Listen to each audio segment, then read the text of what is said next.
Chers amis de Beffroi Vision, bonjour. Nous avons l'honneur de recevoir Monsieur le maire du Cateau.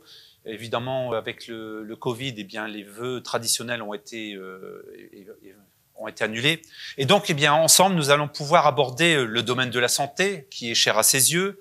Ensuite, nous pourrons lui poser des questions sur le patrimoine, les enjeux de demain, l'aménagement urbain, lui parler de la jeunesse, les travaux, l'environnement, évidemment, le logement, la solidarité et l'économie. Et enfin, eh bien, évidemment, il vous parlera de ses vœux et de ce qu'il souhaite pour 2022. Monsieur le maire, bonjour. Merci d'avoir accepté notre invitation sur le plateau de Beffroi Vision. Bonjour Monsieur Villain, bonjour au personnel de Beffroi Vision et bonjour aux Catésiennes et Catésiens. Je crois que c'est une dérogation qui maintenant s'inscrit depuis 2 ans pour ces vœux. Traditionnellement, ces vœux ont lieu au théâtre où j'accueille beaucoup de 400-500 personnes. C'est un moment de convivialité, de chaleur, c'est un moment de rencontre. Mais dans le contexte actuel, j'ai jugé préférable de ne pas faire cette cérémonie des vœux à la mi-décembre. Et finalement, le préfet a recommandé l'annulation de tous les vœux des élus au cours du mois de janvier. Donc, je pense que la vie est importante, la santé est un atout majeur de la vie. Et il ne faut pas provoquer le destin et la destinée, mais nous reviendrons sur cette thématique. Vous dire tout simplement que je suis très heureux d'être à Beffroi Vision. J'ai la chance comme maire d'une commune, d'une ville importante, d'avoir une télé locale et de pouvoir encore communiquer par moments avec les citoyens, même s'il y a les médias, la presse, les échanges de communication de la ville. Ce qui nous manque le plus à nous élus aujourd'hui, c'est ce contact humain. Donc on va essayer d'y pallier au mieux, tout en sachant que la vie, la qualité de vie, c'est de vous rencontrer, de vous voir, de vous assurer que le conseil municipal travaille pendant ce temps-là, quelquefois un peu plus dans l'ombre comme avant, mais nos dossiers avancent et on fera le point sur les dossiers. En tout cas, merci encore à vous, Monsieur Villain, et à votre équipe de m'accueillir dans le studio de Beffroi Vision.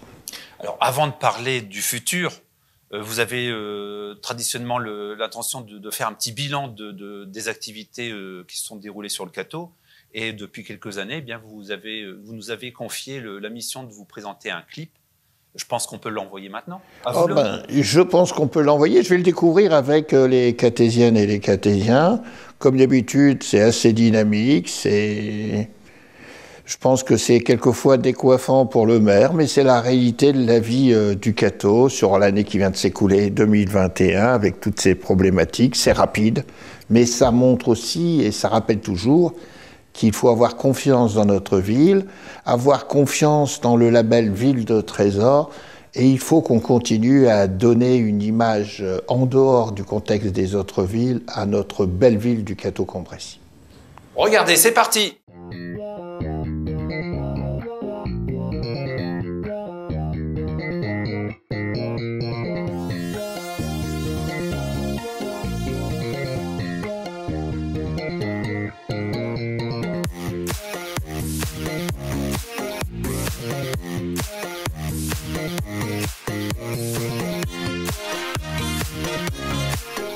Le Cateau, ville de trésor.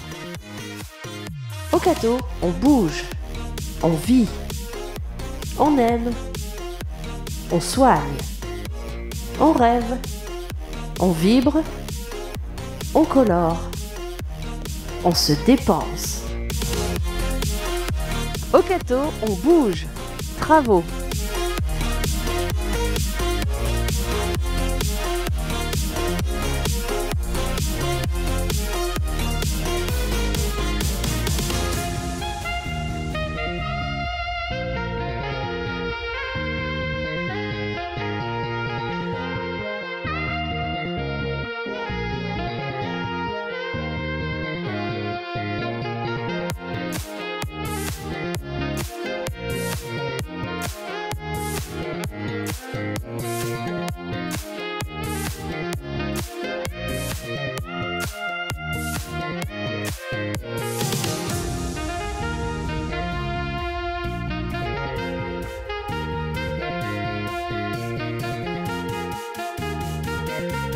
Au Cateau, on se dépense. Sport.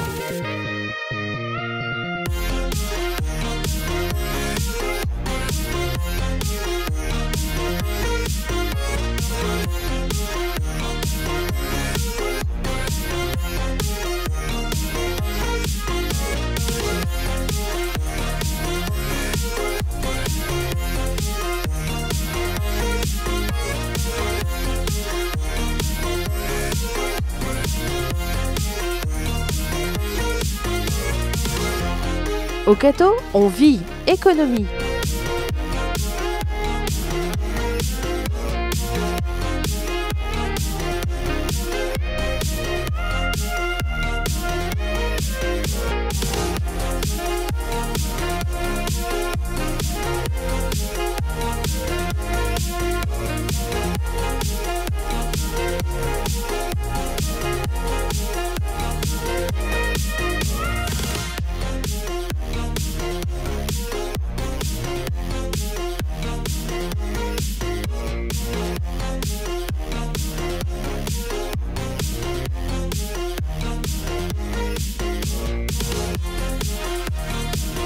Au Cato, on vit sécurité.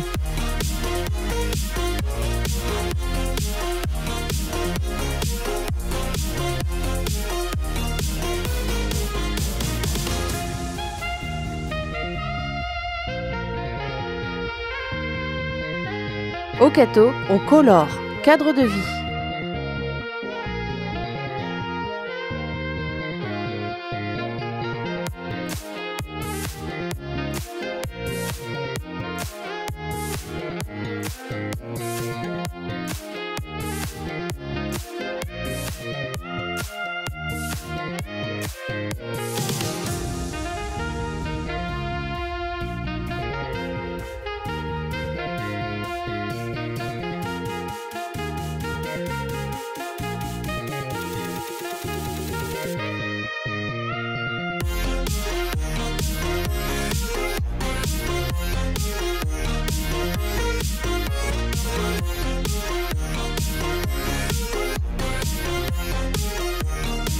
Au Cato, on rêve culture.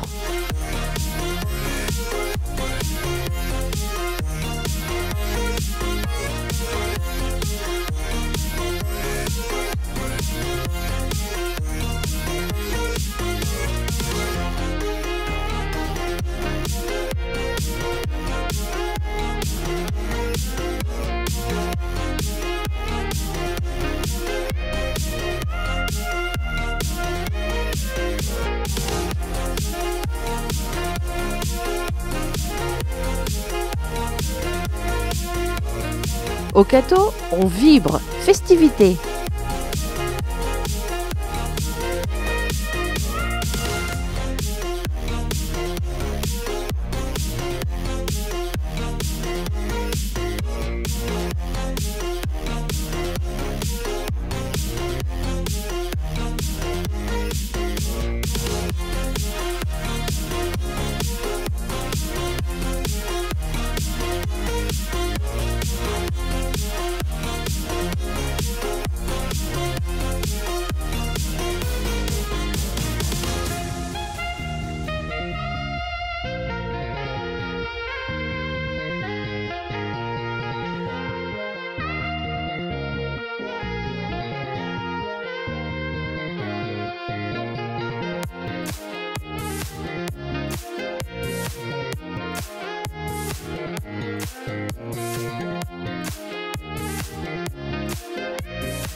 Au Cato, on soigne santé.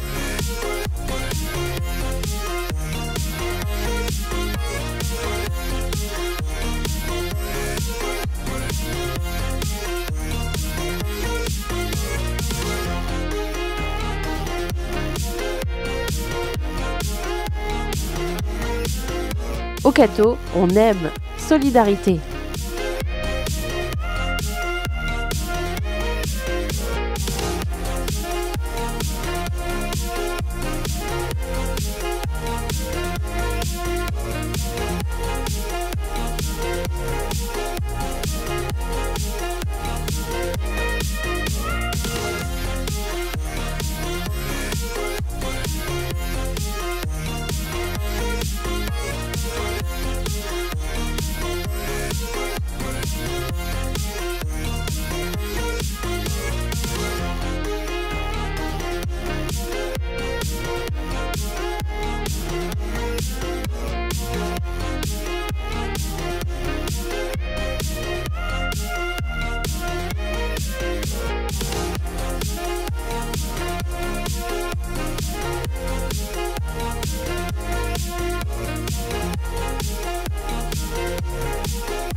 et le Covid.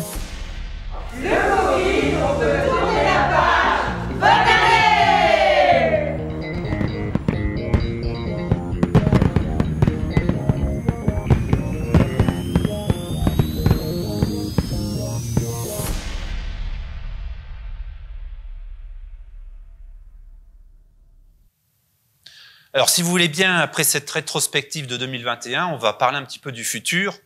Monsieur le maire, la crise sanitaire ne nous a pas épargnés, au Cateau comme ailleurs. Quelle est d'abord la situation sanitaire au Cateau ? Tout d'abord, sur cette rétrospective que je viens de découvrir, et pour faire le lien, et vous avez raison, avec la santé, je voudrais saluer nos professionnels de santé sur le territoire.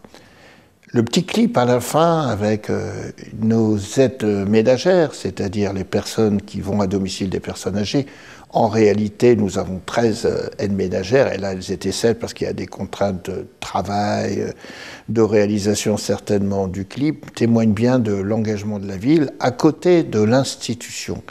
L'institution, c'est le pôle de santé public-privé, c'est tous les professionnels liés directement à la santé, les médecins, les infirmières, les aides-soignantes, mais on oublie de dire qu'autour gravitent les ambulanciers, les pompiers, gravite aussi le laboratoire. Tout ça œuvre, je pense que c'est un atout que maintenant les citoyens reconnaissent bien au Cateau. Nous avons un pôle de santé unique en France, même si tout n'est pas parfait. Nous avons atteint ce que je souhaitais, avoir un pôle ouvert 24 heures sur 24 avec des urgences, aussi avec une maternité. Et j'ai vu le reportage la semaine dernière à Beffroi Vision sur l'histoire de cette maternité, qui fonctionne bien. Je rappelle que quelquefois les gens oublient un peu, il y a 20 ans on menaçait de la fermer, on s'est battu pour la maintenir et on se battra si besoin en est, mais actuellement le besoin n'en est pas. Et tous ces professionnels qui travaillent font qu'on améliore. Alors, il y a aussi le fait que la vaccination, avec le centre de vaccination qui est situé à l'hôpital, a considérablement augmenté au Cateau, et de plus en plus de gens se vaccinent. Ce qui fait toujours un peu peur, c'est plus qu'on vaccine, plus qu'on fait des tests, plus qu'on dévoile que des gens sont atteints de ce Covid avec sa variante actuelle. Quoi qu'il en soit, il faut associer aussi, les gens disaient, c'est quoi cette cabane devant le laboratoire Selem ? Je peux vous dire que ces derniers jours, ces dernières semaines, il y a eu un afflux de population, et même depuis le cabinet notarial, les gens, c'est la queue pour se faire détecter. Ça veut dire qu'on peut, sur un terrain de proximité, à l'inverse de grosses villes qui n'ont pas la chance d'avoir de laboratoire, détecter tous nos citoyens, et même quand je parle des citoyens, les citoyens des communes environnantes. Alors le Covid fait partie de notre vie, je me rappelle, c'était en mars 2020, juste après les élections municipales où on a dû faire attention. On est, d'après les estimations, à la 5e vague, avec des nuances. Je pense que le développement de la vaccination, moi j'y crois, c'est un plus, et que là maintenant nous sommes sous une forme de Covid qui se déploie beaucoup plus, qui se contamine beaucoup plus. Mais je voudrais quand même rassurer que, d'une part, les gens vaccinés et les autres, que le Covid est moins pénétrant dès lors qu'on est vacciné. J'en veux pour preuve les lits de soins intensifs au pôle de santé qui sont moins occupés liés au Covid, et les lits de réa, que ce soit Cambrai, Valenciennes, Maubeuge ou Lille, qui sont moins occupés et moins graves.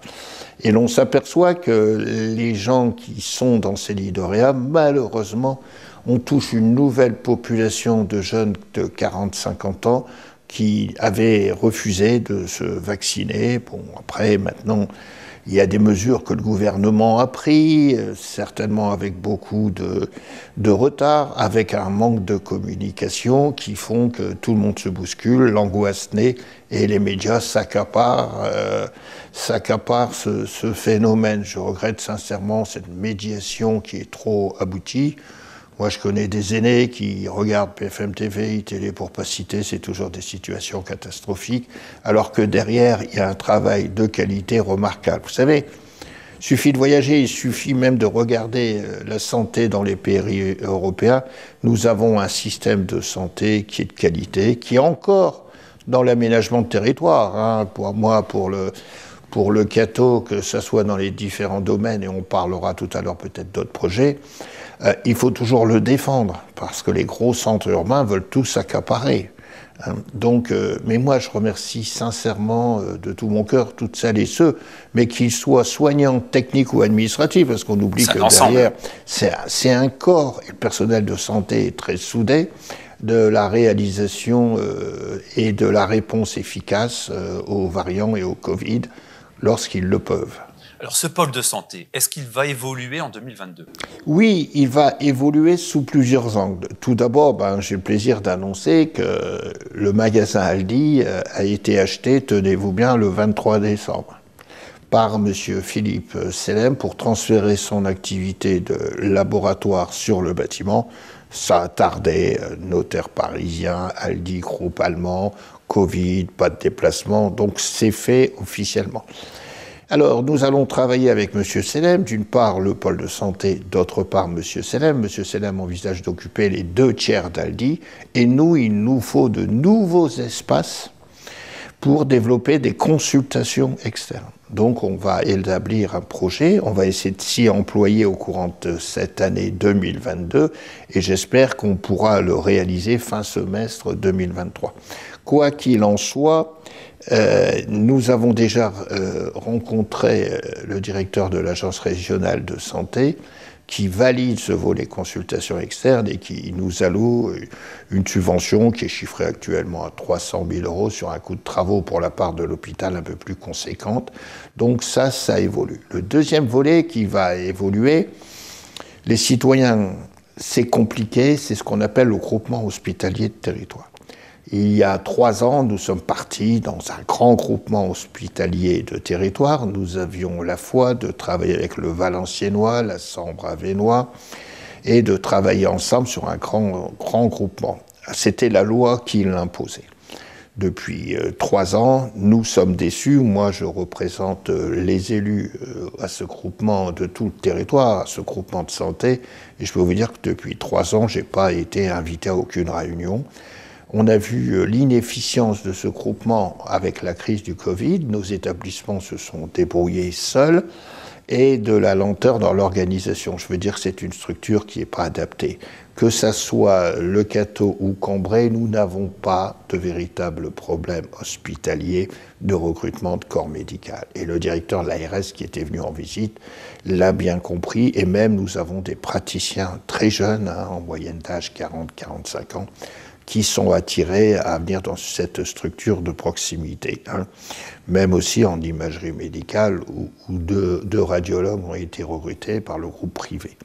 Donc actuellement, vous faisiez partie du groupement de Valenciennes. Actuellement, nous faisions partie du groupement du Hainaut-Cambrésis. Nous avons dû revoir une convention constitutive et nous espérons que M. Vallée, le directeur de l'ARS, signe la nouvelle charte et nous autorise à travailler ensemble. Ça ne veut pas dire qu'on va se couper du jour au lendemain de l'hôpital de Valenciennes, qui, dans beaucoup de disciplines, est un hôpital de référence et de qualité, ni du Chully. On va développer encore des formules de partenariat, mais on va laisser les médecins aussi s'exprimer plus librement. Dernier volet qu'on avait, que la GHT ne comprenait pas, c'est que le CATO est atypique. Le CATO, sur son site, c'est public et privé. On n'a jamais pu parler du privé. On parlait à chaque fois que des activités publiques. Mais quand vous venez sur le site, le citoyen ne sait pas s'il est toujours en public, en privé, avec la clinique, l'imagerie médicale, les urgences maternité ou en public. Moi, ce que j'ai défendu à l'ARS et au ministère, c'est de dire, moi, ce qui m'intéresse, c'est une prise en charge du patient. C'est le résultat. Et puis nos chiffres sont excellents, on a la démarche qualité qui a été reconnue. Donc je remercie le directeur de l'ARS de signer, je l'espère très prochainement, cette nouvelle convention constitutive. Donc 2022, le laboratoire qui va à Aldi, il faut faire des études, ils ont pris un architecte. Nous, on va développer les consultations externes. 2021, je rappelle qu'on a quand même fait le parking avec des fonds à la fois de la ville et des fonds de l'agglo.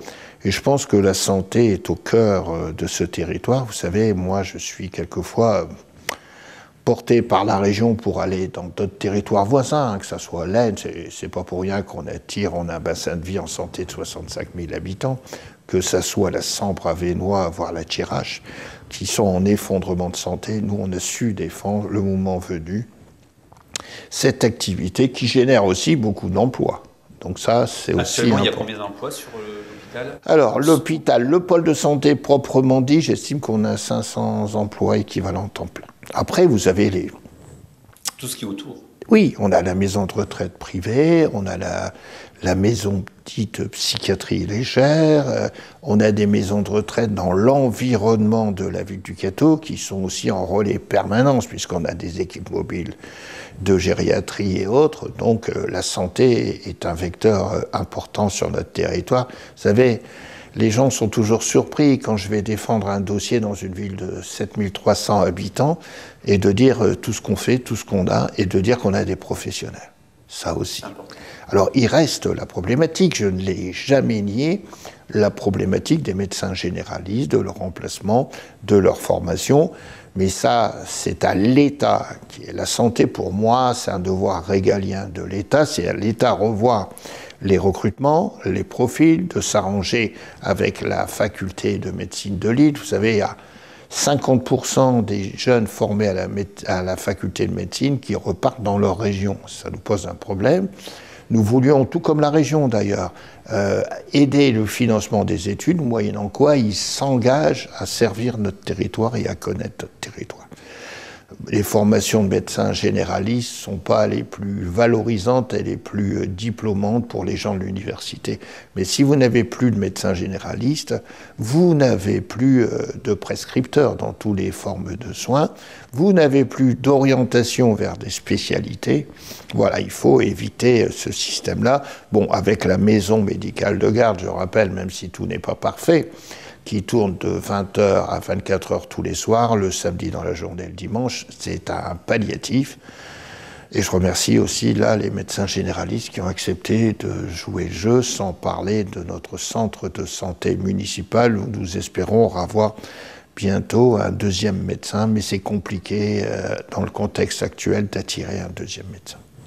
Si on reste au cœur de ville, le patrimoine, il y a un moment où vous annonciez les travaux au niveau de l'abbatiale. Où est-ce qu'on en est?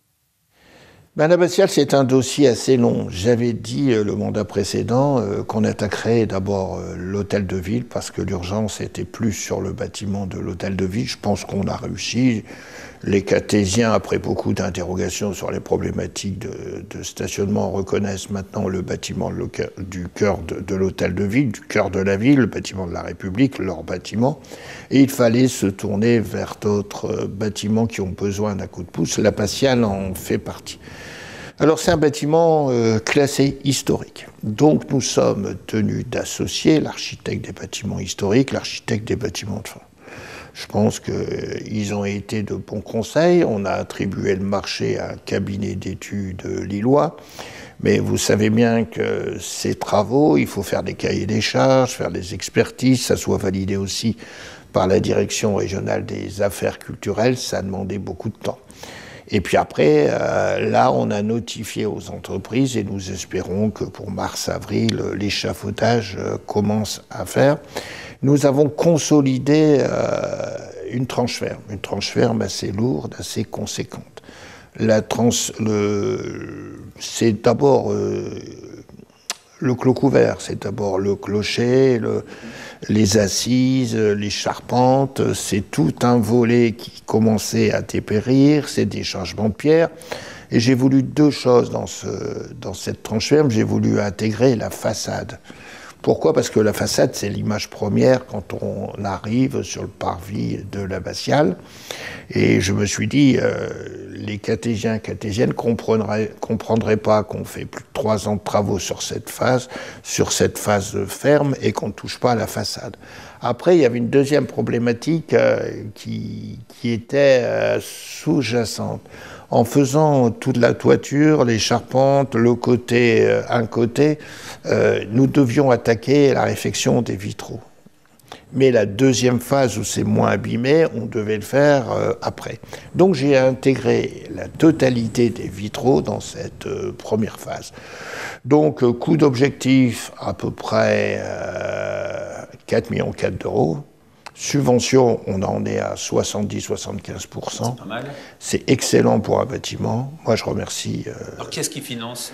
En gros, d'une part, il y a la DRAC, la Direction régionale des affaires culturelles, qui a accepté ce projet avec un financement qui viendra de 600 000 euros par an pour 3 ans. On a sollicité au niveau des gros travaux le département pour une enveloppe d'1 million d'euros. Ça va être mis sur site la subvention, on a déjà négocié, on a déjà présenté le projet et j'espère qu'on arrivera à 1 million d'euros compte tenu de l'état de l'abbatiale.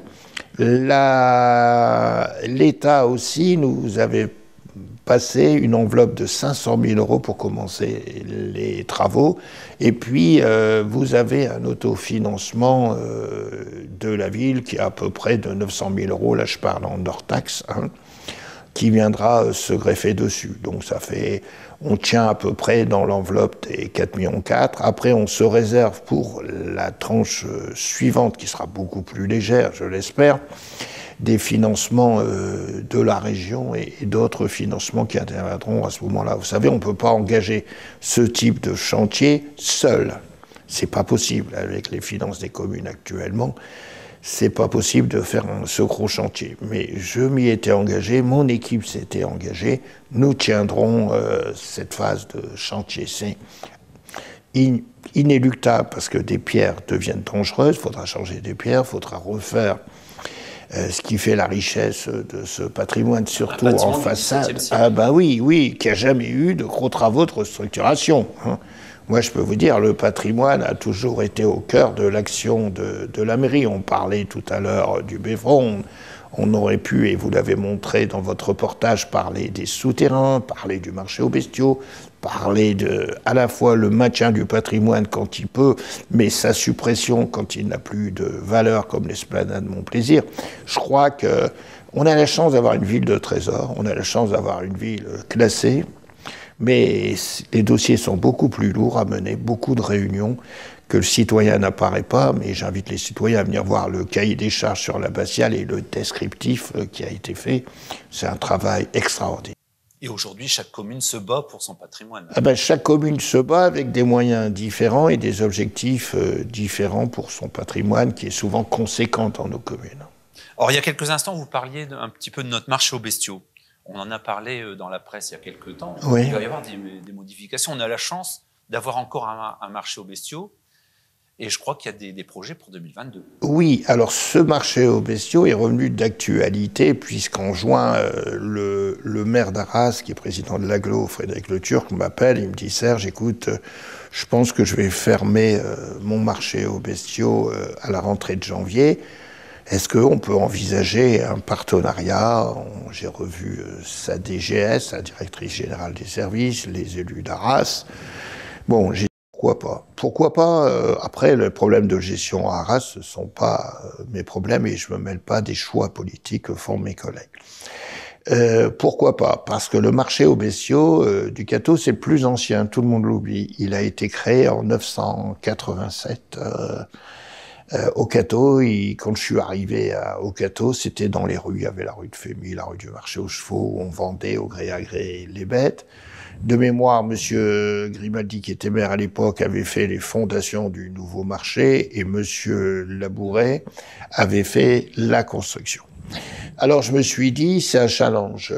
On parle de Le Cateau, ville de trésor, donc il faut répondre. Alors d'un autre côté, on va faire à peu près 320 000, 350 000 euros de travaux d'aménagement, puisque là on va recevoir tous les jeudis le marché d'Arras qui va discuter avec notre assos, mais moi je discute qu'avec l'assos des éleveurs, où il y a un travail énorme qui est effectué.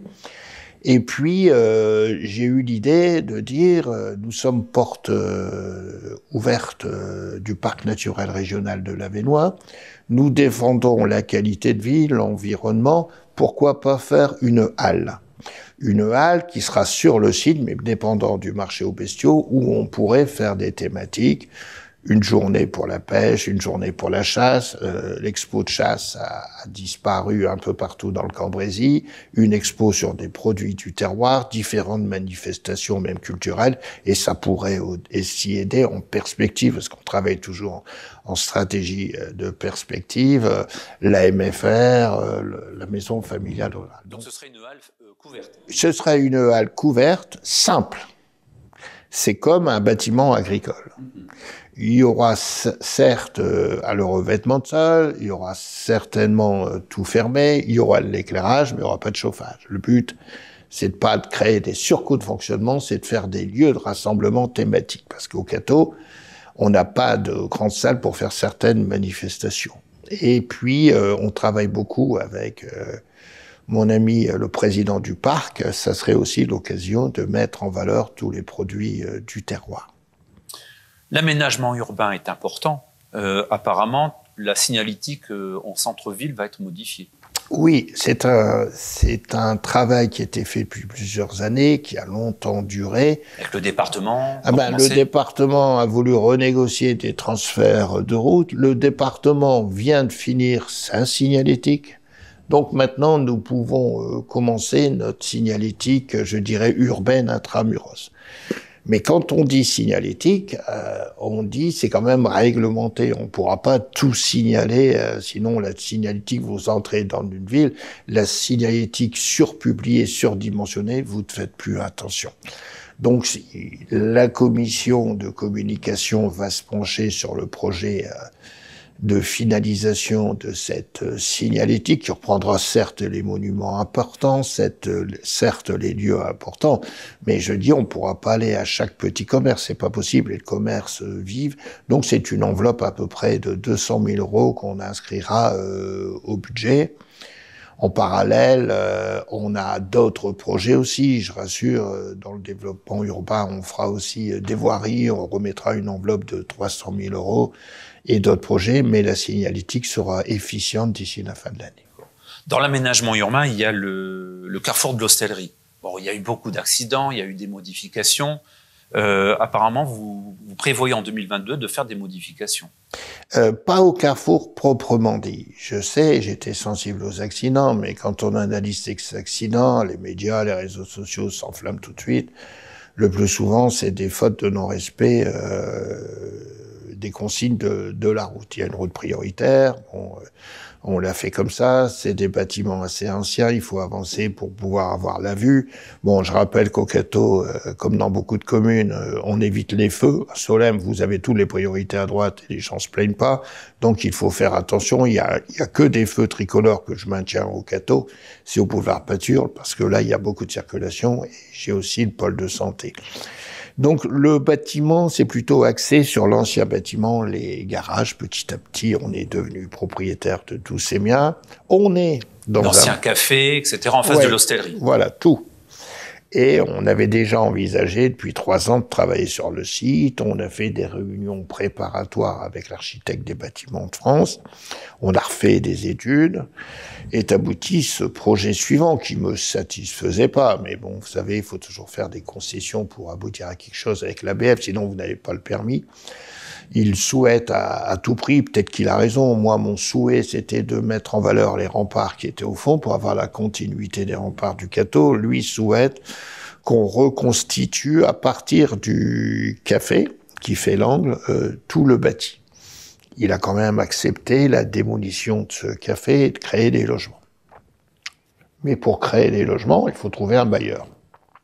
Et nous venons de contractualiser avec un bailleur pour reconstituer des logements. Et il nous donnera le permis de démolir quand nous aurons le permis de construire à présenter. Donc je pense que la démolition sera supportée par la ville. Nous venons de choisir un bureau d'études qui doit rendre son expertise sur la démolition parce que tout est cadré. Et nous opérons après consultation d'entreprise pour démolir tous ces bâtiments et puis recréer par le prêt d'un bailleur du logement. C'est la politique que souhaite l'architecte des bâtiments de France et ça rentre dans la politique des petites villes de demain, où nous sommes éligibles. Alors, en matière de démolition, tout le monde se souvient de la démolition de Logimob, en bas de la place. Est-ce que le dossier avance ? Bon, sur la démolition, nous sommes passés par l'établissement public foncier à l'époque, qui est un établissement, comme il porte son nom, de collectivité territoriale. J'ai arrivé à rendre l'éligibilité. Le dossier a fait que l'EPF a acheté le bâtiment au propriétaire, après a été à la démolition, mais c'est plus qu'une démolition, c'est une déconstruction. Je voudrais sensibiliser la population du Cateau, puisque Logimob, certains me disaient on peut encore le tenir et tout ça. Il faut savoir qu'il y avait de l'amiante partout, à tous les étages, à tous les niveaux. Et l'amiante, quand les citoyens ont vu comment on le sort par sachet de 5 kilos, mémorisé, ça coûtait une fortune ce chantier-là. Mais je pense que c'est une entrée aussi de ville et qu'il fallait changer cette image. Ce bâtiment, personne ne pouvait en faire quelque chose. Donc, c'est arrivé aux phases où, en tout, ça a coûté à l'EPF 1,7 million, 1,8 million. Il rétrocède maintenant à la ville à peu près à 500 000 euros, puisqu'ils déduisent des éléments. Donc, c'est une bonne affaire pour la ville qui n'a pas porté le projet, qui retrouve la rétrocession. Et maintenant, on est carrefour des chemins. Ça fait 6 mois que j'ai posé ce dossier au Conseil général. Il y a 2 solutions. Où on construit en façade, puisque l'ABF l'oblige à juste titre, une continuité de façade, et on reconstruit devant 7 logements, dont un qui sera réservé pour les bureaux du bailleur à l'avenir, donc ça fait 6 logements, où on en construit 24 et 30 si on prend tout l'îlot. Mais le département a souhaité acquérir le passage par derrière, vous savez, le petit pont et arriver derrière, pour développer des activités au musée Matisse. Moi, j'ai dit OK, mais la rétrocession se fait à peu près moitié-moitié en surface, donc le département, tout a payé. Moi, je crois que entre collectivités locales, nous sommes des gens sérieux, nous sommes des partenaires et il faut respecter les uns et les autres. Donc, j'attends la décision du nouveau président. Je pense qu'elle ira dans le bon sens. À défaut, il n'y aura pas de passage pour le musée. D'accord. Si on parlait maintenant un petit peu de la jeunesse, chaque année, vous continuez à rénover un petit peu tous les écoles communales. Quel est le programme pour 2022? Alors, au niveau des écoles, avec mon adjoint aux affaires scolaires, on a beaucoup développé les écoles, on a développé beaucoup la jeunesse avec mon adjointe à la jeunesse. Donc, on va axer, après avoir fait à peu près toutes les écoles, on va d'abord axer le développement de l'informatique maintenant un peu sur Herbin. On va donner un coup de pouce à Herbin. On a un grand projet, si c'est ça que vous voulez soulever. L'école Curie. C'est l'école Curie. Alors là aussi, nous avons profité octobre, novembre, décembre pour lancer une consultation pour un bureau d'études qui accepterait le principe de la démolition de l'école Curie. À partir de là, on choisira des entreprises. Donc le principe, c'est la démolition de l'école Curie. Depuis, quand même, nous avons fait des études de sol sur ce terrain, puisqu'il y avait des cavités, il faut être sûr, là où on peut reconstruire, c'est des études de sol qui ont coûté relativement cher, mais il fallait le faire préalablement. Et après, simultanément, on va lancer une procédure d'aménagement de l'école Curie, à la fois des nouveaux bâtiments et des aménagements extérieurs. Donc, 2022 sera toutes les phases d'études. Alors, l'école Curie est un dossier plus complexe que ne l'a été l'école Langevin. L'école Langevin, on avait un terrain, c'était un petit terrain de football, et on construisait à côté, on continuait la scolarité. Là, ce sera pas la même chose. L'école Curie, il faudra bien harmoniser, puisque je peux pas ventiler les enfants ailleurs pendant les travaux. Donc c'est avec les entreprises qu'on va élaborer, mes élus vont élaborer un calendrier au mieux, mais c'est sûr que ces projets-là vont arriver en 2023 et 2024 en réalisation. Mais le principal, c'est qu'il faut redynamiser cette école, et lui qui a un charme réel et qui sert un quartier qui est quand même en développement et en renouvellement de population. Alors, vous aidez les jeunes et je pense également au permis conduire. Oui. Où est-ce que vous en êtes? Si vous voulez, sous l'impulsion de mon adjointe à la jeunesse, on a augmenté la participation de la ville au permis de conduire. On verse maintenant 500 € à tout jeune de 18-25 ans. Alors pourquoi? On sait que la situation est difficile pour les familles, celles et ceux qui ont plusieurs jeunes. Il y a la scolarité, il y a aussi la nécessité de faire preuve de mobilité, de trouver de l'emploi. Donc on est une des rares communes qui versons 500 € dès lors que le jeune a un projet léger, il y a une commission et une volonté de travailler ou d'aller suivre des études. Donc ça, de mémoire, on doit être à 30 000 € de crédit consommé, ça fait 60 jeunes chaque année à peu près. Après, on avait commencé à développer les formations aux premiers secours. Pardon, excusez-moi, il fait un peu frais dans votre studio. Au premier secours, et on a eu des jeunes diplômés. Mais maintenant, la loi, c'était par le biais d'une assoce, l'URSSAF, l'État vient taxer les gens qui donnent les cours. Alors, on va trouver un relais, c'est la stupidité souvent de certaines catégories de fonctionnaires. En matière de travaux, quelles sont les grandes décisions de cette année?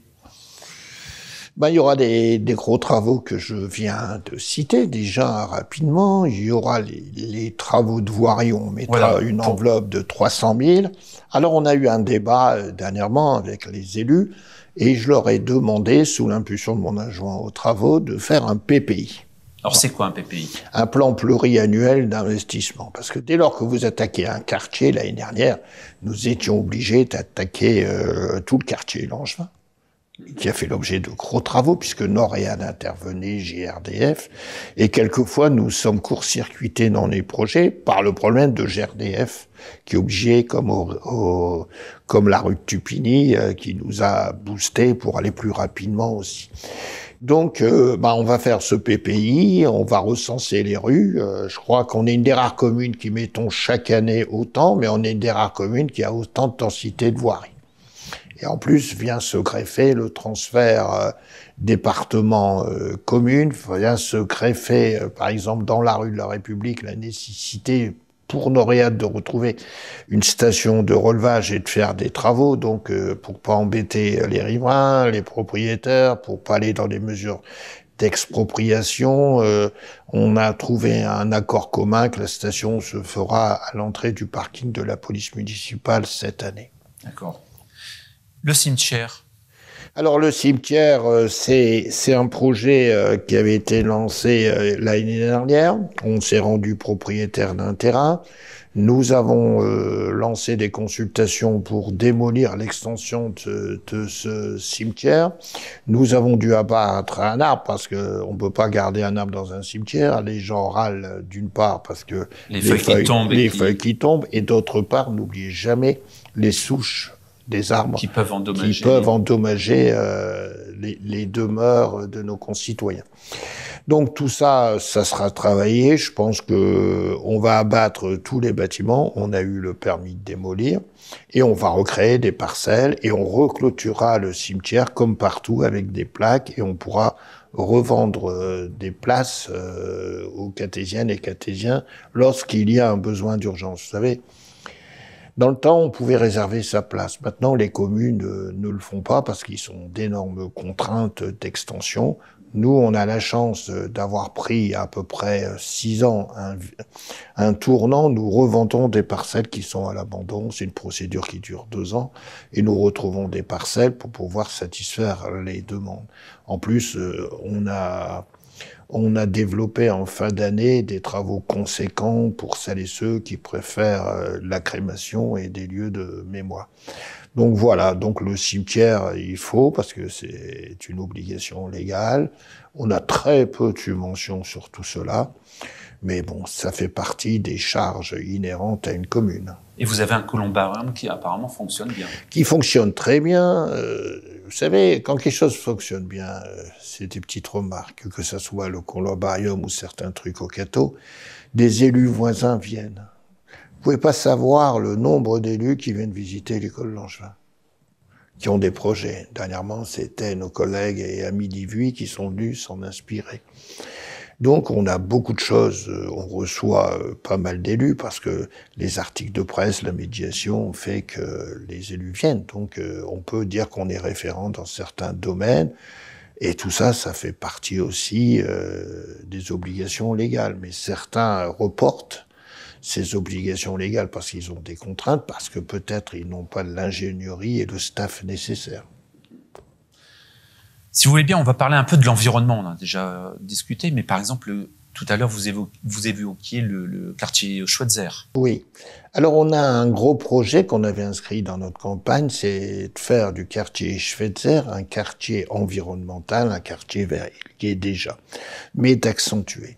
Je me suis aperçu au cadastre qu'on a une zone de 5-6 hectares qui touche à la fois au club hippique, les jardins ouvriers, l'école Curie, et qui s'en va jusque la route de Basuel et qui fait l'angle avec la réserve foncière, l'arboretum, qui pour moi n'a plus du tout le nom d'arboretum, et puis avec le club de 4x4. Donc notre volonté, c'est de faire un espace vert de qualité, comme on a fait dans d'autres secteurs. Comme aux Essarts. Comme aux Essarts, là, avec l'eau, avec l'étang, mais c'était des zones inconstructibles. Et ce quartier-là, il est inconstructible. Dans le poste, dans le temps, dans le plus actuellement, on ne peut pas bâtir pour diverses raisons liées notamment aux salles. Donc, on a lancé là aussi une étude, on va y réfléchir en commission, et le but, c'est d'aboutir à avoir des subventions tout en lui laissant son caractère naturel, environnemental, et tout en écoutant la population sur ce qu'il souhaite faire. Mais on veut une image de nature, d'environnement, d'écolo dedans, tout comme l'école Curie, ça je peux le dire, elle aura beaucoup de points liés à l'écologie, au développement durable, au traitement des déchets. C'est une des clauses qu'on a mis dans le cahier des charges. Est-ce que vous voulez accentuer tout ce qui est chemin de randonnée? Oui, alors ça, c'est une idée. Les chemins de randonnée relèvent maintenant, on parlera peut-être tout à l'heure un peu plus de l'agglo, de la communauté d'agglo, et nous avons réinstauré un chemin de randonnée. Maintenant, il nous reste à réhabiliter le chemin de randonnée sur l'histoire de la Selle, qui est porté à la fois par l'agglo, avec des aides du département. Faut savoir qu'à l'agglo, nous avons labellisé 14 chemins de randonnée, il y en a 2 à la ville du Cateau, et je pense qu'il faut, parce que c'est notre territoire, c'est la valeur aussi de ce que l'on a. Vous savez, le chemin de randonnée de l'histoire de la Selle, il est grand, il est vaste, il va aussi bien à la déchetterie, il va aussi bien du côté de la station d'épuration, et il finit sur le quartier Baptiste. Donc je pense qu'il faut valoriser. Ça a des coûts réels. Donc cette année, il faudra qu'on finalise pour que les gens puissent profiter de ce lieu de balade. Mais tout est en liaison. Il n'y a pas un chemin qui est conçu du jour au lendemain. Non, non, c'est en liaison avec un projet lié au tourisme, au développement économique et au développement de la mémoire. Alors, nos concitoyens ont de plus en plus de voitures électriques. Et apparemment, il y a plusieurs communes qui sont en train de réfléchir sur l'installation de bornes électriques. Qu'en est-il pour le Cateau? Eh ben, on va pas être en retard, mais on va pas se bousculer. Les bornes électriques, c'est bien beau. On avait réfléchi quand on a fait le cœur de ville. Le développement des voitures électriques, c'est bien, c'est certainement écolo. Mais l'État veut bien se lancer, mais l'État finance pas beaucoup. À un moment donné, est-ce que c'est le rôle d'une commune de financer des groupes privés liés à l'automobile, ou c'est le rôle d'insuffler par l'État le développement de ces voitures? Je conçois aisément. Donc, nous sommes en phase avec deux études, l'une qui est portée par le SIDEC, le syndicat d'électrification du Cambrésis, qui nous a fait une proposition, et une autre par une société privée. Alors, le recours à l'électricité, il faut pas se faire piéger, je le dis à nos citoyens. Vous savez que Enedis va proposer bientôt 2 tarifs. Un tarif pour l'habitation et un tarif pour celles et ceux qui installent des bornes. Alors, il y a des quartiers où on peut rentrer sa voiture dans son garage ou sur le côté, recharger chez lui. Mais vous avez des quartiers qui nous posent énormément de problèmes, où il y a des immeubles collectifs, où c'est des maisons qui se suivent, où on peut pas stationner sur les trottoirs et on peut pas laisser quelqu'un occuper une place à vide trottoir public. Donc, on envisage cette étude et j'espère qu'on va la budgéter puisqu'il y a des coûts d'investissement. Mais coûts de fonctionnement. Et c'est les coûts de fonctionnement. C'est ça qui est important. Avec le SIDEC, bon, pour pas dire, on arrive à pas loin de 9 à 10 000 euros par prise. Alors, une prise, c'est pour 2 voitures électriques.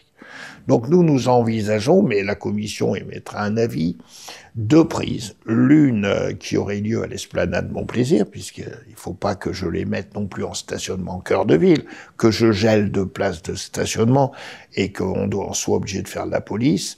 Et la deuxième, ça serait, pour l'instant, place verte, place du 4 septembre, puisque là, il y a des possibilités. Et ça serait aussi, je suis assez exigeant, quoi.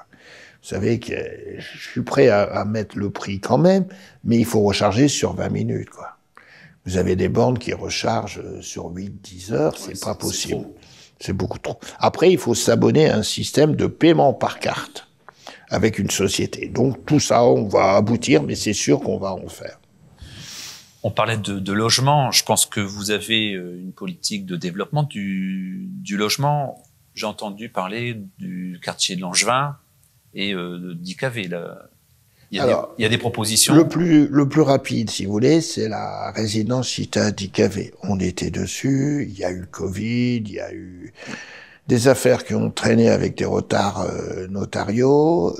Donc on rappelle, c'est situé entre la rue de Fémy, rue du Maréchal Mortier. C'est la ruelle de Vandelgi. Et vous avez, quand vous montez, vous avez 3 îlots d'appartements qui plaisent beaucoup aux Catésiens, parce qu'on est quasiment au cœur de ville, où il y a de la mixité, c'est très bien suivi et géré par le service logement, et de l'autre côté, il restait des parcelles. Ces parcelles viennent d'être achetées, le promoteur va s'engager à réaliser les travaux à partir d'avril, mars-avril aussi. Donc on fera 2 îlots, identiques aux îlots précédents dès lors que ça donne satisfaction. C'est-à-dire 2 étages, ascenseur, parking, aménagement. Et bien sûr, la ville sera obligée de refaire après la voirie de la ruelle de Vandelgi et quelques aménagements. Donc ça, c'est le dossier qui est mûr et qui va sortir. Le deuxième dossier important du mandat, ça répond bien sûr dans le logement, c'est tout ce qui est au-dessus de l'école Langevin, le quartier haut de Langevin. Là, nous avions une chance d'avoir 5 hectares qui relèvent à la fois de la ville en pleine propriété, ça veut dire que nous les prenons pas sur le monde agricole, et au CCAS. Et nous avons un promoteur, il y en avait plusieurs qui sont venus, mais avec pas le même concept, qui a déposé un pré-projet que j'ai passé au conseil municipal, qui a reçu l'avis unanime. Maintenant, pour cette année, le promoteur doit affiner son projet avec la commission logement, et le but, c'est de faire à la fois, c'était l'enjeu un peu, faire des lots libres, c'est-à-dire vous avez un cadre, vous pouvez construire des parcelles de 500-600 mètres carrés. Le futur propriétaire choisit son concept avec un cahier des charges basse, ça sera des constructions en briques et tout ça, mais minimum, avec un étage. Après, vous avez des possibilités de faire des maisons mitoyennes, comme le quartier Langevin existe, mitoyennes par le garage ou autre, mais des maisons. Après, des immeubles, mais ce sont pas des immeubles collectifs avec des hauteurs, non. Tout est régenté, et il y aura aussi l'idée d'accueillir des aînés, puisqu'il y a une vie dans ce quartier depuis longtemps, et on a, pour nos aînés, il faut leur prévoir aussi la possibilité de vivre dans les lieux de vie et de pas les externaliser. Je pense que là, il y a l'école qui peut accaparer des nouveaux venus, mais il y a une vie autour de l'école. C'est un cadre qui est formidable, et puis c'est la zone par excellence que nous avions portée au plan local d'urbanisme comme zone d'habitat. Donc tout ça, ça sera des études. Je pense qu'il faut faire venir Noréal, le SIDEC, Enedis. C'est pas un projet de 2022. Ah non, ça sera les études, et dès qu'on avancera, et dès que la commission validera avec le promoteur, ce que je veux dire par là, c'est le promoteur qui porte le dossier. Mais il y a des contraintes, il y a du partenariat, des échanges. Et quand le dossier sera mûr, parce qu'il fallait envoyer une esquisse, même s'il faut rectifier des choses dans l'esquisse, on ira le présenter à la population. D'accord. Alors en matière de logement, depuis le 1er janvier, les propriétaires qui louent sont obligés de passer par un permis de louer. Et je pense que vous voulez évoluer un petit peu et vous voulez mettre en place un permis de diviser. Le permis de louer, il est porté par notre communauté d'agglo, et le Cateau est une des communes qui a accepté le permis de louer.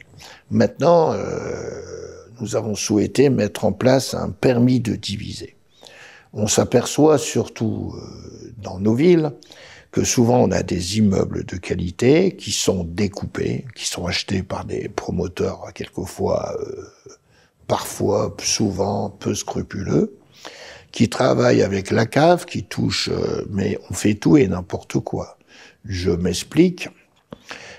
On ne met pas des conditions sanitaires et d'hébergement toujours de qualité, on recherche le profit. Maintenant, on a mis des contraintes dans le permis de diviser. C'est-à-dire que si vous divisez un immeuble, il faut déposer un pré-projet. Il faut qu'il y ait un local poubelle, place de parking et autres. Donc c'est au vu de tout ça qu'on fera un diagnostic du permis de diviser et qu'on intensifiera le respect à la fois du locataire et du propriétaire dans les normes. Donc c'est un nouveau projet et on s'est engagé et je pense qu'il deviendra efficient puisque la loi nous laisse un délai de 6 mois le 2 avril. D'accord. C'est pour lutter contre les logements insalubres et pour que les élus puissent retrouver un peu de maîtrise, parce que je peux pas citer les endroits, mais je suis inquiet, et quand je vois que la CAF continue à verser des allocations de logement, si vous saviez, les enquêtes sur l'insalubrité, qui tient quelquefois aux locataires, quelquefois aux propriétaires que nous avons au Cateau, c'est quand même énorme. Et la police municipale et les services logement s'y emploient. D'accord. Alors, vous en parliez tout à l'heure, il y a beaucoup de suppressions d'aides, comme la CAF, par exemple, qui se désengage. Et que va faire la commune par rapport à tout ça? Ben, comme toujours, c'est pas pour critiquer, la CAF lance des projets liés à la petite enfance avec l'agglo, lance des projets de soutien à telle activité. C'est des projets souvent de 5 ans, et après, ils ferment les pompes, ils repartent sur des nouveaux projets, mais ils transfèrent l'exploitation, les crédits aux collectivités. Là, bon, on sait pertinemment qu'en début d'année 2022, si on veut continuer notre activité au LALP, le LALP, c'est pour les jeunes adolescents, bah, on va recotiser à peu près 18 à 20 000 euros sur fonds propres. C'est énorme. C'est énorme. Et s'il y avait que ce secteur-là, ça irait. Mais tous les secteurs, il faut qu'on remette entre les engagements politiques qui paraissent souvent dans les médias et la réalisation, vous savez, les fonds pour les collectivités locales. Moi, mon premier engagement, même si j'ai pris d'autres responsabilités, c'est être maire, c'est d'écouter ce que disent les maires, surtout les maires ruraux et les maires des communes que je fréquente, et de voir un peu, on pourrait cibler tous les désengagements de l'État. Alors bien sûr, en politique d'investissement, je suis content quand l'État fait des plans de relance et tout ça.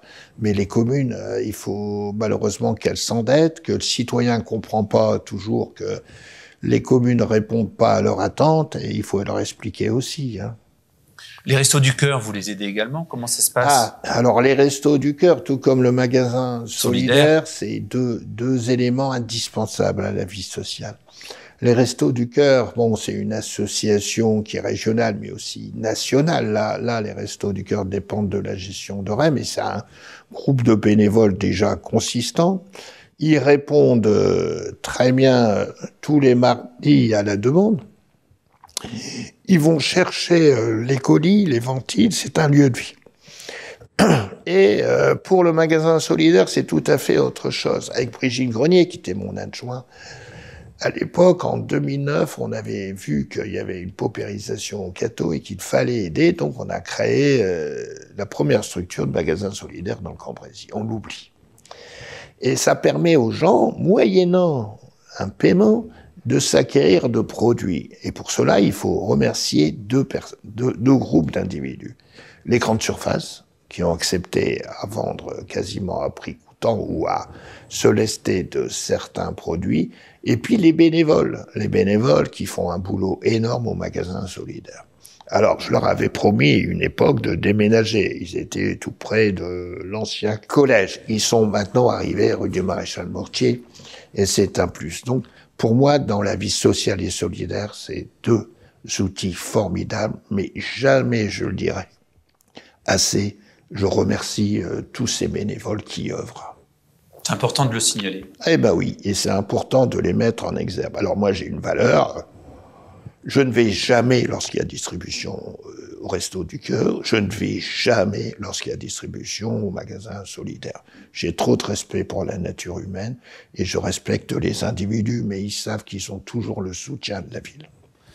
Alors il y a beaucoup de Cathésiens qui sont aperçus qu'au bout de la rue Jean Jaurès, eh bien, il y a des modifications et vous allez mettre en place une maison du numérique. Qu'est-ce que vous souhaitez faire ? Alors, cette maison du numérique est née de plusieurs éléments. Une réflexion avec mes collègues élus. Vous savez, tout citoyen, maintenant, il faut aller sur les sites dits informatiques. Vous avez des gens plus âgés, mais comme moi, qui ne sommes pas habitués. Et maintenant, il faut toujours faire... que ce soit pour les impôts, que ce soit pour n'importe quoi. C'est le monde qui va à l'envers. À défaut, vous avez un 0800 appelé qu'on ne vous répond jamais. Vous durez 1 heure ou 2. J'en ai ras-le-bol. Ras-le-bol que même les notions de service public ne soient dépassées avec ces événements-là et l'irresponsabilité non pas des individus qui sont derrière, mais des groupements, des entreprises ou de l'État. Donc on a ciblé la volonté de créer, dans le cadre d'un plan de relance de l'État sur le numérique, dans le cadre de l'aménagement de notre ville et du milieu rural, qui est pas habitué à tout ça, de créer une maison du numérique. Certes, dans la maison France Service du département, on peut vous aider pour certaines démarches, mais là, nous avons voulu, à cette maison du numérique et rue Jean Jaurès, nous avons voulu l'équiper, c'est ce qui est chose faite. Nous avons voulu, en financement sur 2 ans par l'État, recruter quelqu'un. Il lui a fallu, non pas à l'individu, mais à l'État exiger 3 mois de formation, et maintenant nous allons ouvrir cette maison du numérique. Alors je suis clair là-dessus. Je l'ouvre à destination d'abord des seniors qui sont isolés. Donc on va faire des créneaux dans la journée, c'est pour les seniors. Et on ne pourra pas mélanger celles et ceux qui manient bien. Moi j'ai des petits-enfants et je suis complètement dépassé, certainement comme vous, avec vos grands-enfants, qui vont beaucoup plus vite comme vous. Donc je veux donner cette chance aux seniors d'avoir des ateliers du numérique. Après, mon adjoint au numérique est un fervent convaincu, il y a même la montre connectée, il y a tout ça. Il pourra créer un club pour les jeunes le soir, mais ça, on va d'abord travailler. Et c'est réservé aux cathésiens. Ça, l'investissement est purement cathésien. Il sera réservé, ce club du numérique, aux cathésiens, et on verra comment ça s'apprend. Il y aura des cours, des mini-groupes, tout ça, ils sont en train de réfléchir. Mais on ne pouvait pas arriver à cette époque sans avoir la formation numérique. Donc on mettra des ordinateurs pour les cours, des petites tablettes, tout est prévu. On a aménagé un local pour que...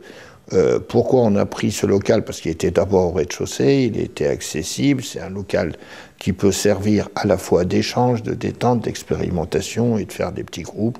Et puis je pense que c'est un plus que la ville. Vous savez, vous parliez tout à l'heure des gens qui viennent à l'extérieur. Je peux vous dire que ce local numérique, c'est le seul dans le Grand Hainaut.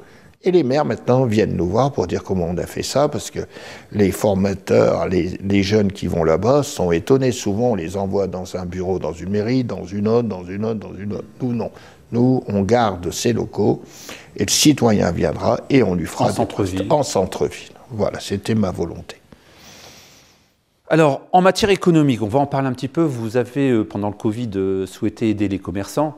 En 2022, est-ce que vous avez prévu de continuer cette aide? Ben oui, vous savez, le commerce, et je dirais quelques mots sur l'évolution du commerce, le commerce mérite d'être aidé. Certes, le Covid a touché l'activité commerciale. Certes, je ne critique pas, Les aides de l'État ont été prépondérantes pour certains, et ça a été des aides de qualité.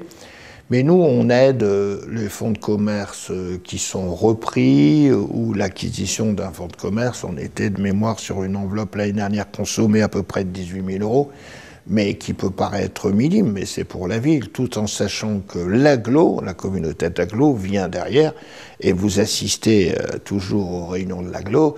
L'année dernière, sur toutes les 46 communes, on a versé 250 000 € d'aide aux petits commerces et à l'artisanat. Donc il faut continuer à aider, parce que il y a des commerces qui sont en difficulté, contrairement à ce que l'on me dit, à ce que l'on croit. Le commerce au Cateau renaît d'une dynamique. Beaucoup de gens me disaient, après le Covid, supposons c'est quasiment terminé, qu'il est dans sa dernière phase, on va fermer les commerçants. Ben, je peux vous dire aujourd'hui, et si vous voulez, on fera une émission spéciale en mars-avril, tous nos commerces sont repris. Même des commerçants assez anciens viennent de rétrocéder leur commerce. Il y a une émulation pour venir au commerce au Cateau s'implanter. Ça veut dire que le combat que j'ai toujours cru contre les grandes zones commerciales, pour donner une qualité de vie, on va y aboutir. Il y aura encore des étapes, il y aura encore des moments difficiles, et je peux vous dire que j'ai des gens qui veulent s'installer, mais je suis bloqué. D'une part, il y a des commerces, si le propriétaire ne fait pas d'efforts pour les réhabiliter et pour l'accessibilité, ils ne pourront jamais être loués. Après, vous avez, ne pas oublier la notion, vous êtes dans un patrimoine classé, on ne peut pas faire tout ce qu'on veut en termes de façade d'aménagement, mais là, j'ai des demandes de développement de commerce, je vais essayer d'y répondre, tout en sachant que je suis face à des dossiers compliqués, mais si vous reprenez à partir de la rue des Digues, que vous montez la grande place dite du Beffroi et que vous allez rue Jean Jaurès, tous les commerces sont pris.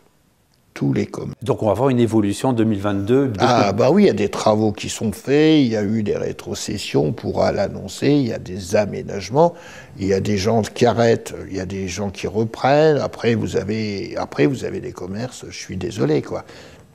Si le propriétaire ne fait pas d'efforts pour s'adapter, on ne peut pas trouver de commerçants. Donc, mais je suis content. Je suis content de cette émulation pour notre ville qu'on ne trouve pas quand même pour les villes extérieures. Et souvent, les gens qui critiquent nos commerçants, ce sont les gens qui vont dans les grandes surfaces extérieures, qui reviennent un peu voir chez nous la qualité des produits du terroir et puis l'échange avec nos commerçants. Alors, pour les commerçants, est-ce que vous pensez pouvoir baisser la pression fiscale ? Pourquoi pour les commerçants? Non. Pour les citoyens. Puisque vous savez que maintenant, les communes n'ont plus que la taxe foncière. La taxe d'habitation a été supprimée. Par l'État, en grande partie. Maintenant, on arrive soi-disant à 65% d'abattement. Mais nous, on reçoit la taxe d'habitation, c'est le montant qu'on recevait en 2018. Donc il n'y a plus d'actualisation. Chaque année, il n'y a plus rien. Donc il ne nous reste plus que la taxe foncière. La taxe foncière, si je suis votre raisonnement, lorsque c'est un locataire d'un bâtiment commercial, le propriétaire la répercute souvent dans les bouts. Non, il ne reste plus que la taxe foncière sur laquelle on peut jouer. Alors, bon, mon raisonnement, certes, j'avais envisagé une baisse.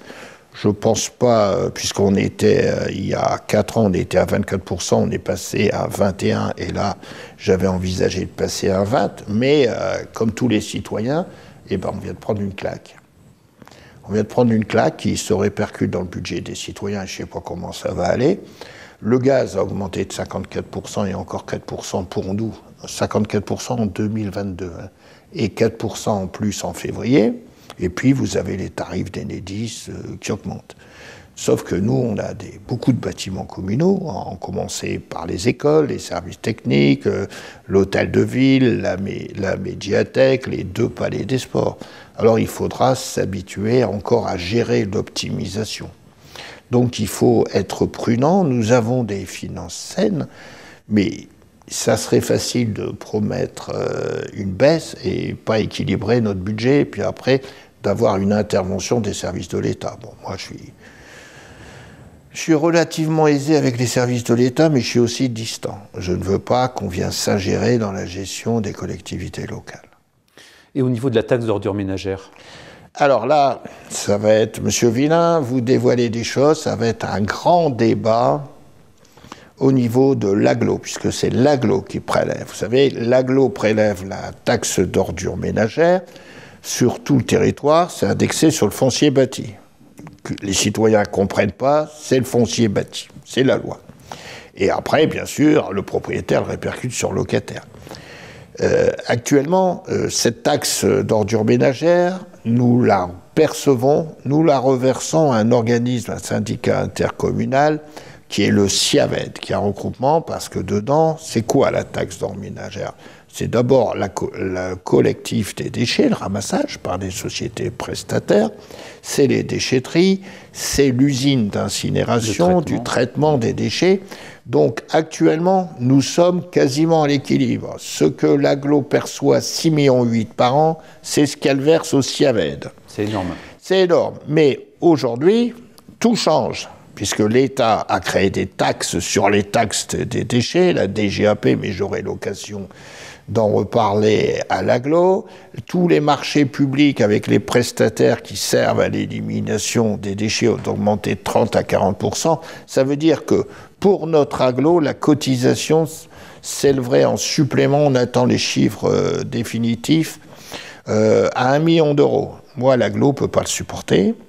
Après, ça sera un débat avec les maires, comment on peut financer ce surcoût. Mais je le dis aux citoyens, il est bon d'être écolo, il faut d'abord bien trier, et il faut d'abord que l'État ne nous taxe pas sur la TGAP, nous impose des constitutions de centres de tri, mais l'État, c'est pas son problème, puisque c'est les collectivités locales qui transfèrent. Mais la loi, ça va être un débat prenant, et je vous inviterai à faire venir mes vice-présidents qui siègent au SIAVED pour qu'ils vous expliquent, chiffres à l'appui, schéma, les enjeux de demain.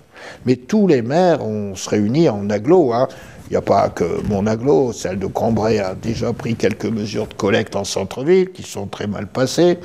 La CAPH Valenciennes aussi. Et tous les maires, on est coincés. Là, on arrive, vous savez, à des problèmes de fond. Alors la brasserie, je voudrais bien qu'on en parle un petit peu, parce qu'on a vu qu'il y a eu un acte de vente très récent. Très récent. Mais je pense que ça va être positif aussi bien pour la commune et pour cette entreprise. Monsieur Villain, je rappelle que la brasserie a pris son ampleur dans les années 2003-2004. Nous avions un prétendant plein d'argent du temps de feu mon ami René Ledieu, un Américain qui allait tout révolutionner. Mark Sweeney. Mark Sweeney, et qui n'avait finalement pas d'argent.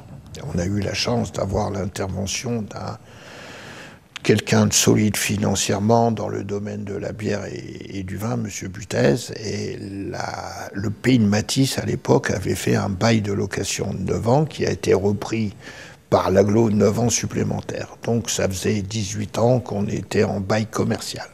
C'est atypique.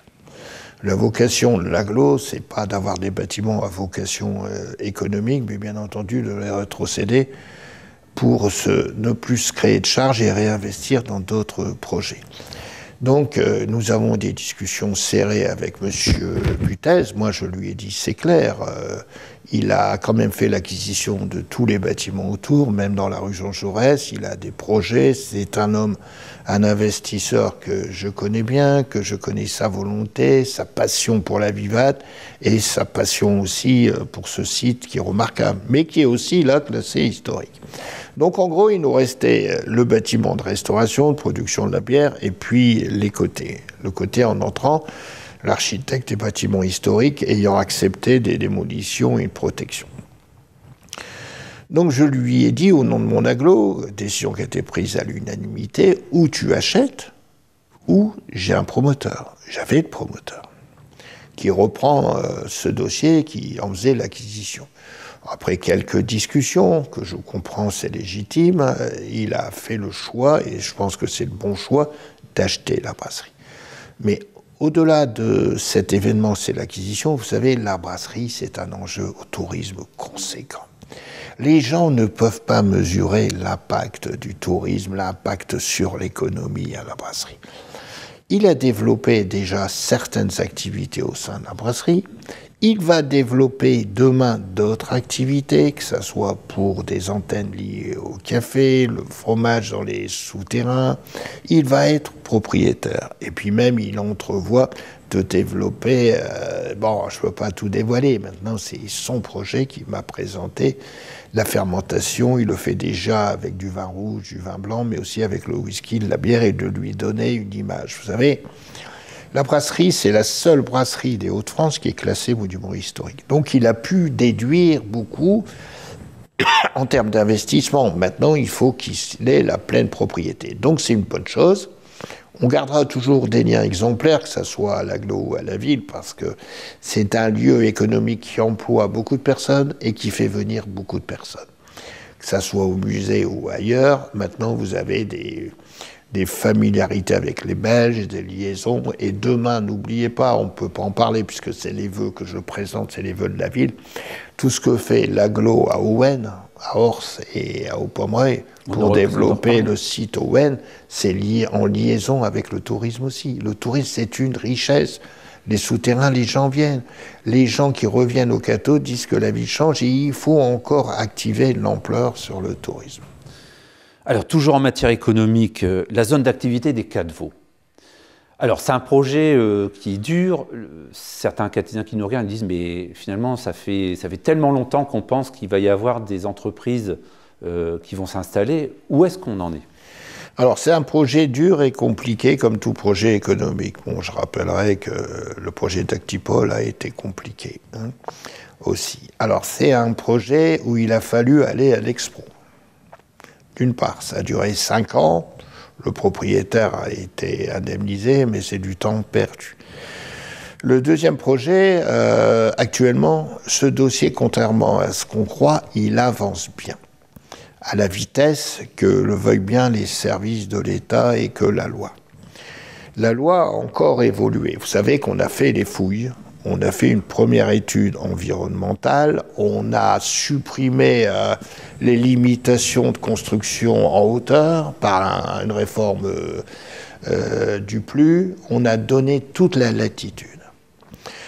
Aujourd'hui, Noréade intervient premier trimestre de cette année. Il va amener l'eau, mais aussi rejeter l'eau pour aller jusqu'à la station d'épuration. C'est un projet que Noréade, et j'avais vu le président Paul Raoul, à 500 000 € qui finance.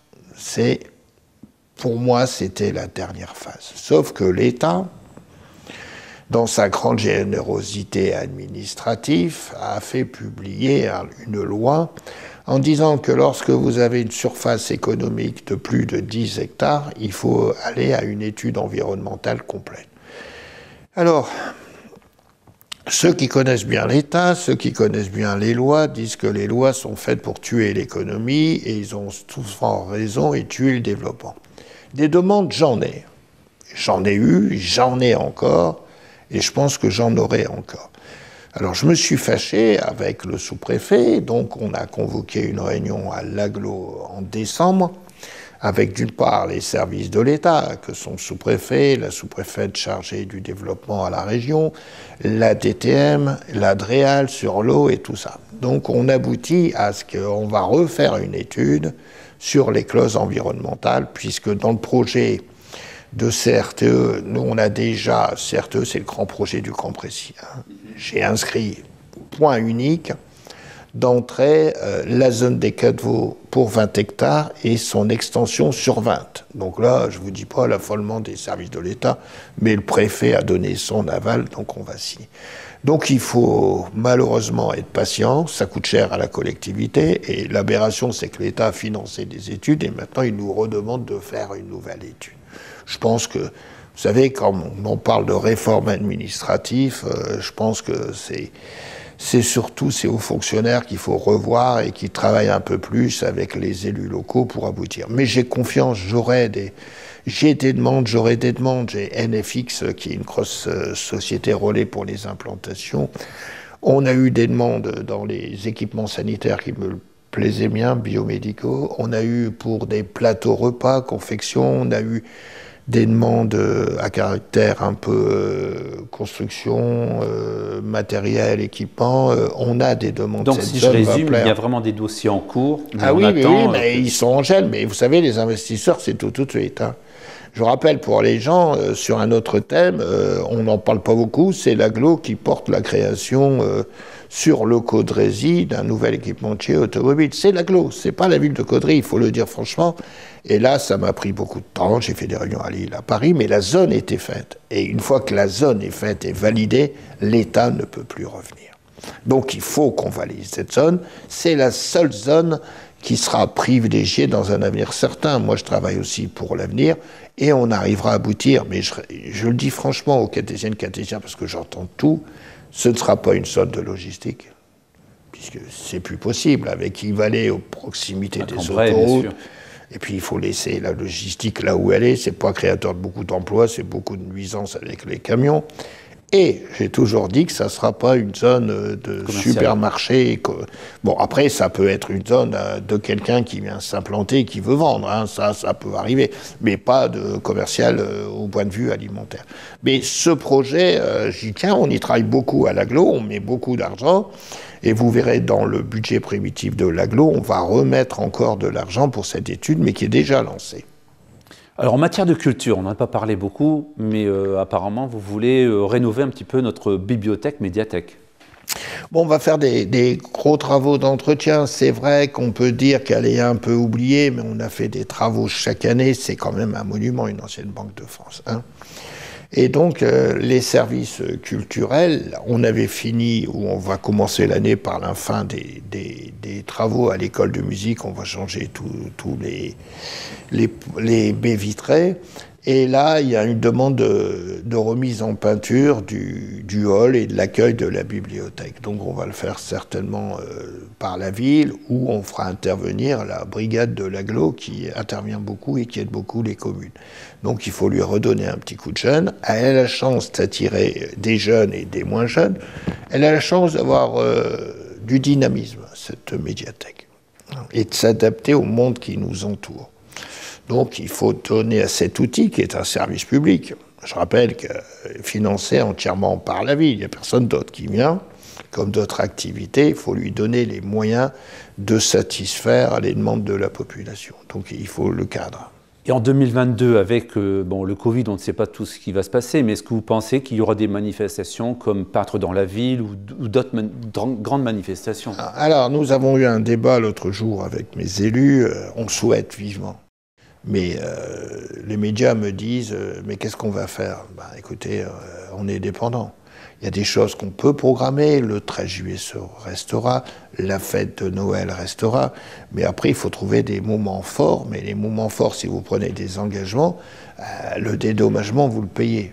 Attention au risque financier. Donc il y aura des moments forts, mais là, le moment venu, je pense en mars, on aura une meilleure visibilité. Mais il y aura toujours des moments forts, vous savez. Moi, le repas des aînés qu'on ne fait pas depuis 3 ans, je suis frustré. Mais on a compensé par un colis amélioré, et c'est une bonne chose. Alors, je pense avoir fait le tour. D'habitude, quand nous sommes au théâtre, eh bien, vous mettez à l'honneur des personnes. Est-ce que vous avez l'intention aujourd'hui de le faire ? Oui, je vais le faire en toute simplicité. J'avais pensé à plusieurs personnes à mettre à l'honneur. Bon, là, je vais vous parler de 2 dames.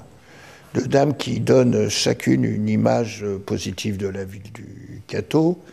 D'une part, Madame de Févert. Vous savez qu'elle a habité longtemps au Cateau. Son mari, Nestor, était agriculteur à la ferme du Kenley. Elle travaillait au centre social. Donc elle a travaillé, elle a été rémunérée pour l'activité qu'elle a fait. Elle a toujours fait en bonne conscience. Moi, je l'ai découvert en venant à la mairie. Mais ça ne lui a pas suffi, cette grande dame.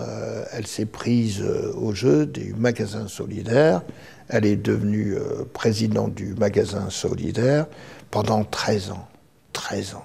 En plus de ses activités autres, elle s'est engagée pour la ville, mais surtout pour le service aux autres. Elle a géré avec son directeur ce magasin solidaire et avec ses bénévoles. Les bénévoles lui ont rendu hommage lors de l'AG qui a été réduite. Et moi, je tenais à mes voeux à lui rendre hommage sincèrement et lui dire tout simplement « Merci, madame ». Et après, c'est encore une dame, mais une jeune, 18 ans, 19 ans maintenant. C'est Orlane Delattre, ce qui peut montrer un peu la richesse de la vie du Cateau, puisqu'elle a eu son bac, elle est maintenant en université.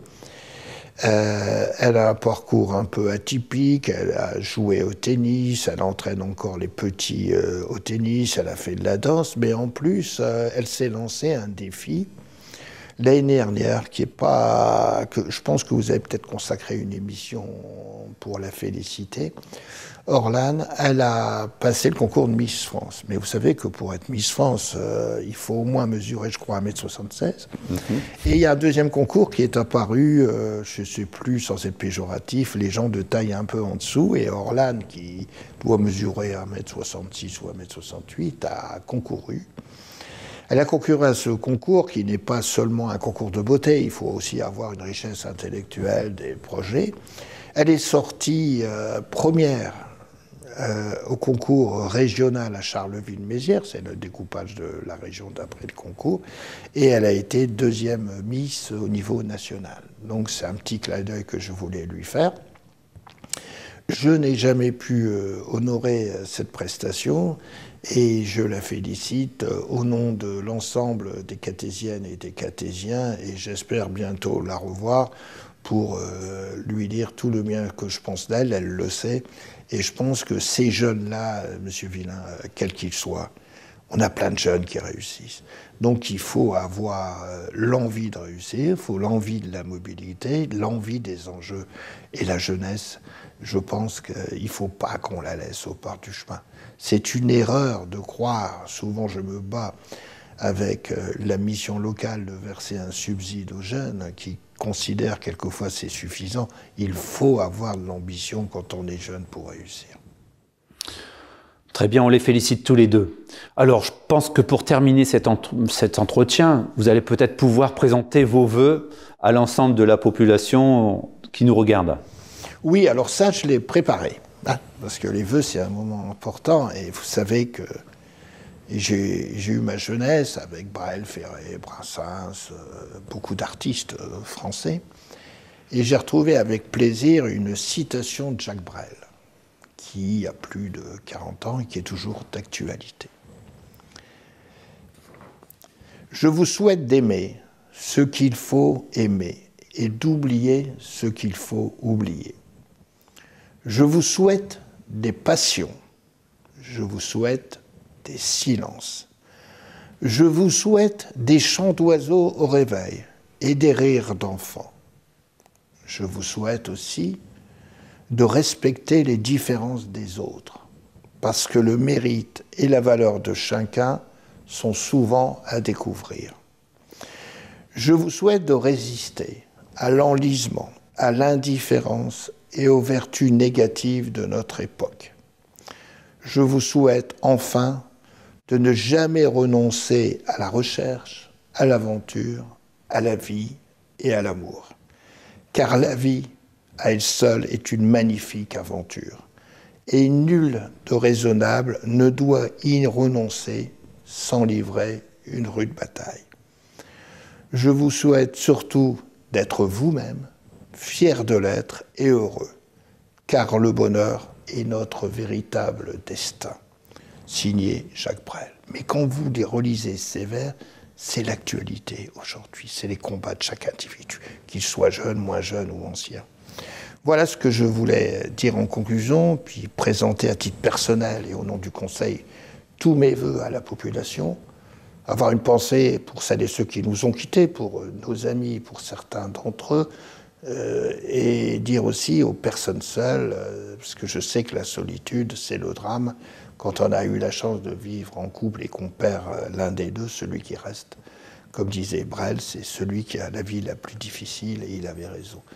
Mais il faut avoir la foi en la ville et la foi aux efforts que nous déployons avec l'ensemble de mes élus, qu'ils soient de l'opposition ou de la majorité, Pour cette ville, on va lui réussir le tournant de demain. Certes, on ne pourra pas tout faire, mais on répondra toujours aux interrogations et aux orientations. Cathésiennes, Cathésiens, tous mes meilleurs voeux de bonne année de 2022, de santé optimale, protégez-vous bien, portez-vous bien, et beaucoup d'espoir dans ce que nous pourrons nous retrouver plus souvent dans les mois et les années à venir pour échanger avec vous. Merci à vous toutes, merci à vous tous.